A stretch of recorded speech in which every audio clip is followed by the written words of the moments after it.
Welcome to today's webinar. It's Mike doing today's session, and we do have Molly on the live chat. So if you've got any questions about today's topic, please ask away. So what we're going to be covering today is stock product creation and different ways that you can basically create a stock product within the system, whether that be something from a catalogue that you're looking to add into a contract or put some stock into, or one of your own complete bespoke products. So there's sort of three main ways that you can do this, and we'll be covering them today. So the first and most straightforward way is the new record button at the very top of Prima, and then within here you do have the option for a product. So if you click product, it'll load up this sort of small pop-up, and basically within here you've got all different options for basically setting up the basics of your product. So the first one is the stock code. So if we just put test one in here as a quick one, and then test product as the description. So the technical description is usually the short, if you've got it. Then the English description is the longer description, which will show on the web store if you decide to attribute this product. So let's put these in. The product type we have here is, well, there's a few options within here, but basically you've got a limited product, which is limited stock. So basically once it runs out, you'll be asked to purchase. Your consumable products, which will always automatically allocate. Full products, which will split each batch down, and you'll be able to use it as like a sort of a full product of a part or component. And then you've got non-stock product, which basically it doesn't hold any stock. It's like an invoice only product. We have covered them in a previous webinar. We do have some help topics on that. So if you're looking for more information about the product statuses, then please let us know and we can send that over to you. Just below that we've got the default unit, obviously the pack size. So depending on whatever the pack size is, just select the relevant one. Cost prices, so if whatever your price is, just set it within these three boxes. So we just put that down for the time being. You've got different classifications within here which will help with reports and other bits, as well as the product nominal. So when it posts to your financial system, it basically works off of this. So it's always worthwhile setting something rather than just setting it to be unspecified. So whatever it is, just find the item that you're setting up and put it into here. Okay. So next is the Vat Code. Obviously, depending on what it is, if it's tea, coffee, anything that is exempt or lower rate, whatever it may be, just select the relevant VAT rate, Vat Code, and obviously it'll work off of that. Your pricing methods basically depends how your cost prices, etc., get updated. The most common is preferred supplier last price, or basically update off of your preferred supplier. Manual pricing, it will always be fixed at whatever cost price that you set within here. Your cheapest supplier, basically with whatever's set up within the suppliers tab, it'll update off the cheapest, and then fluctuating actual cost will give you a basically average of the stock that you've got in the system, which is useful if you've got a stock only item, or if you've got an item that you hold a lot of stock of. But just as standard, we use preferred supplier last price. Your default depot, if you've got more than one depot, you can basically select which one it goes against. And then a delivery type, which is special or standard if you decide to use the special delivery option against delivery codes. But that's something that there is another webinar that we've done on that. Okay, so basically once you put everything in, you fill some notes about the product. It's just some selling notes, as you may see with the products that come from the major suppliers, the major wholesalers. They've got notes and everything in here. You are able to get that from the data that you need. For example, if it's a supplier that is external to the catalogues, etc., then if they provide that data, you just pop it into here. But apart from that, once you've filled out all the relevant details, just hit create product, and basically it'll do just that. It'll create the product, and from there you can go and add your suppliers in. So whoever your suppliers are, you can come into here, you can click here to create a new record, pop in your supplier. So in our case we'll just set VAW up, give it a supplier code, your description and everything, so test product.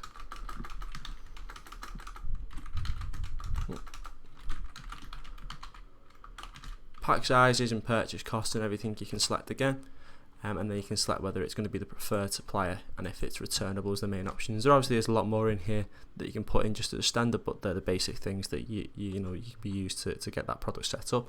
Again, once you're happy with that, you can just hit the save button.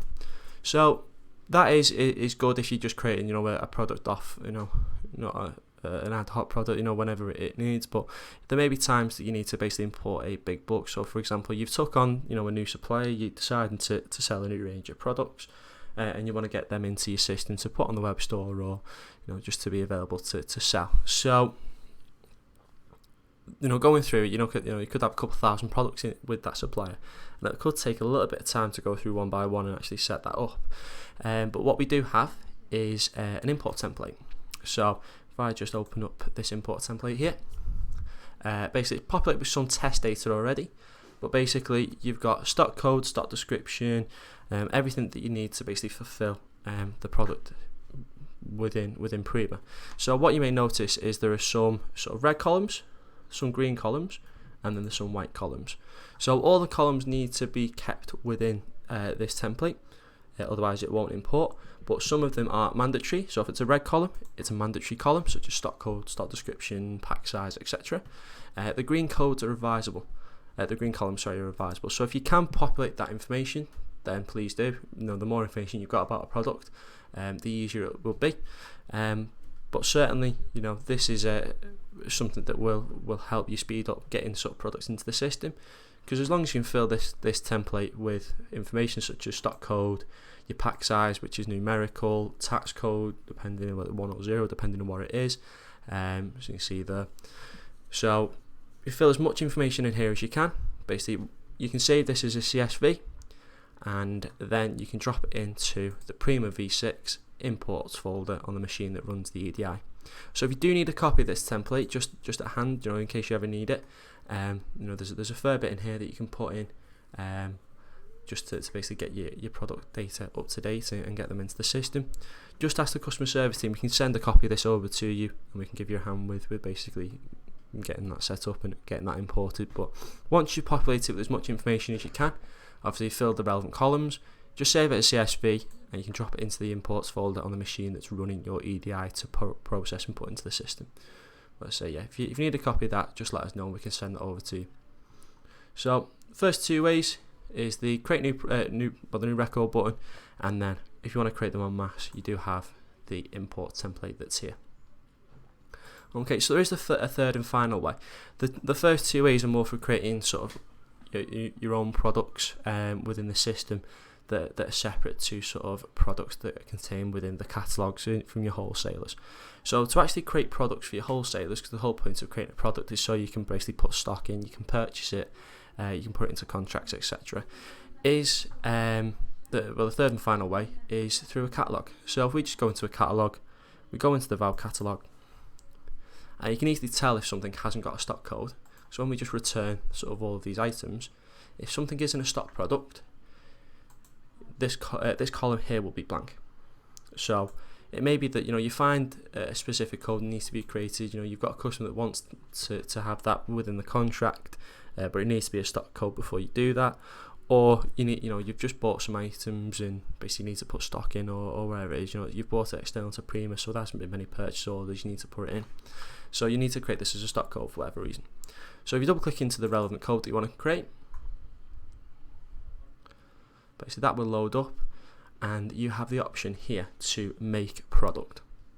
So to create a code from a stock product from a catalog item, you just want to hit this make product button, and it loads up this separate screen and basically allows you to select basically the preferred supplier to create that from. So whether it's Vat, whether it's Exertis, whoever, it sort of takes the information as a default from that supplier. So in our case, we'll just select Vat, click create product,